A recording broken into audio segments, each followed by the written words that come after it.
Fake HOA cops broke in and harassed my wife at our lake house. Panicked when she pulled her CIA ID.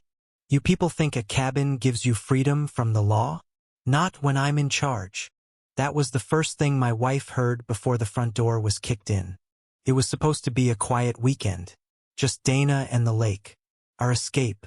She'd finally come home after 9 months overseas classified deployment. Black Ops level clearance. I was on my way up the mountain to meet her when I got the call. Not from her. From the damn alarm company. Mr. Walters, your cabin security was breached. 3 unknown individuals bypassed the gate armed. No badges shown. Local police have been dispatched. I floored it. Gravel skittered from under the tires as I took hairpin turns like a NASCAR rookie. My gut burned. We owned that land. 38 acres of forest and lakefront. Paid off with blood and a lifetime of service. But this HOA newly formed, entirely fake, and led by one woman who appointed herself president and enforcer, was trying to claim jurisdiction over private properties around the lake. Karen Norwood. She'd harassed us for months. Sent phony citations for illegal dock lighting and unregistered watercraft. Even tried to fine us for painting our own boathouse blue because it violated community harmony. What community? It was just forest and 2 cabins within a mile radius. But today she crossed a line. Dana heard the crunch of boots on gravel first. Then loud knocking. Then shouting. By the time she reached the door, it splintered inward, and 2 men stormed inside wearing black tactical vests marked HOA Compliance Enforcement. No badges. No legal documents. Just smug arrogance and a clipboard.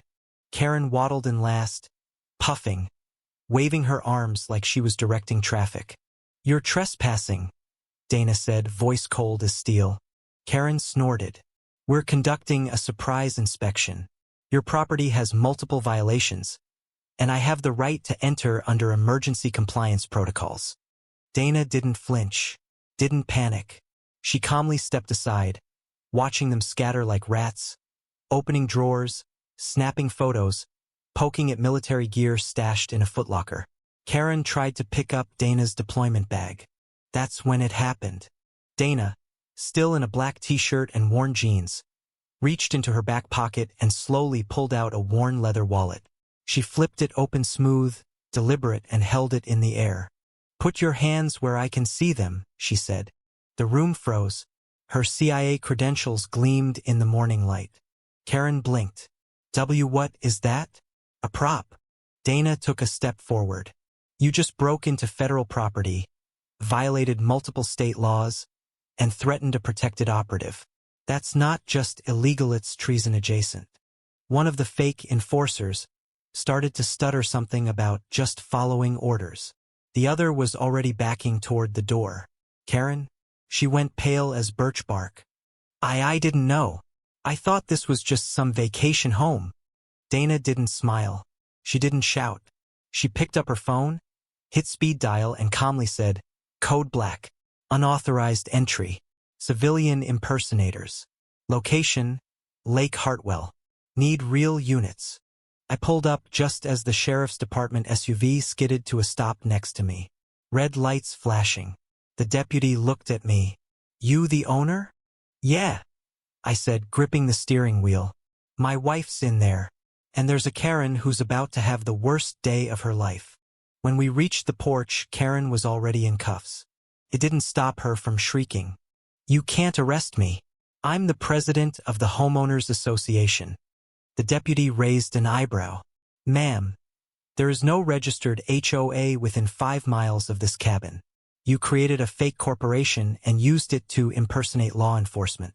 That's a felony. Multiple, in fact. One of her lackeys tried to run, got tackled into the lake. As Karen was hauled off, she screamed at Dana. You set me up. This is entrapment. Dana looked her dead in the eyes. No, Karen. You walked into this all by yourself. That image, that moment was burned into my mind. The faux cops froze. It wasn't just the ID.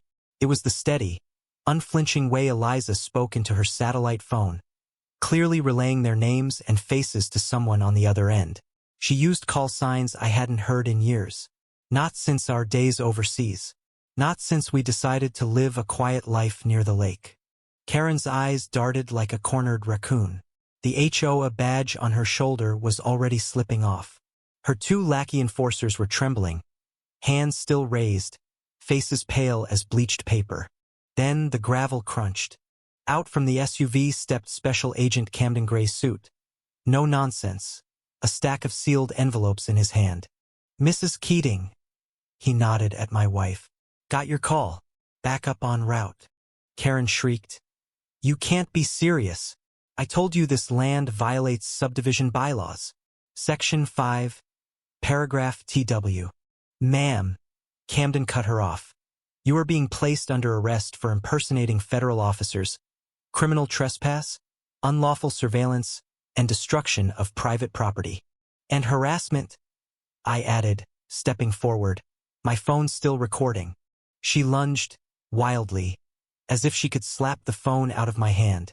But before she could touch me, Eliza stepped between us, calm, composed, lethal. "I'd advise against that," she said coldly. That's when Karen broke. She dropped to her knees like a collapsing building. Her lips quivered. "I didn't mean for it to go this far," she mumbled, mascara streaking. "They said they told me this was how we keep the neighborhood safe." Agent Camden raised an eyebrow. "They?" She looked up at the other two faux cops. "Them. They said you weren't even legal residents here, that you were squatting, abusing loopholes, hiding something. They said the board approved the operation." I laughed, sharp and bitter. "This isn't an operation. It's our home." The real sheriffs showed up next. Camden handed off the detainees and evidence.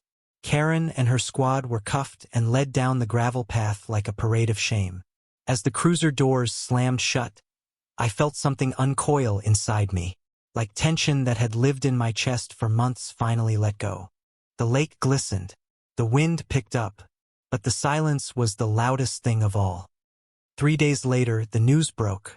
Lake County HOA president arrested in staged surveillance operation. Fake officers. Real felonies. The story exploded online. Footage of Karen's meltdown hit 2 million views in the first week. Her name trended nationwide. But the real twist? She wasn't acting alone. Turns out, a secret faction within the HOA had been illegally collecting personal data on several residents, especially veterans, immigrants, and anyone they labeled as non-traditional homeowners. They had funneled HOA funds into hiring private contractors to enforce compliance, dressing them up in knockoff uniforms to look more legitimate. It wasn't just about Eliza and me. It was about control, power, fear. But Karen had been the face of it. And now she was also the fall. She lost everything: the house, the HOA seat, her consulting business, even custody of her purebred Pomeranian. Don't ask. The board was disbanded by court order. The subdivision placed under emergency review. Several members faced civil and criminal charges. And our lake house? Let's just say the next board meeting was held on our porch. I grilled burgers. Eliza poured iced tea. Our neighbors, once divided and distant, sat together laughing, planning, healing. That's when the youngest neighbor, a quiet single dad named Marcus, raised his hand. "So y'all were really CIA?" Eliza and I exchanged a glance. She smiled. "Something like that." The group chuckled. But what followed wasn't laughter, it was applause. Not because we were secret agents, but because we stood our ground. Because we didn't let fear win. Because sometimes the strongest message isn't force, it's knowing who you are and refusing to shrink. Before everyone left, someone had carved a new sign to replace the broken one at the gate. Private property protected by truth. No threats. No HOA jargon. Just truth. If you've ever been bullied by someone who hides behind a title or abuses a fake badge, know this: you don't have to fight dirty to win. Just stay grounded. Record everything. And remember that power built on lies will always crumble. Now it's your turn. What would you have done in our shoes? Was Karen ever really in control? Where do we draw the line between rules and tyranny? I'd love to hear your take.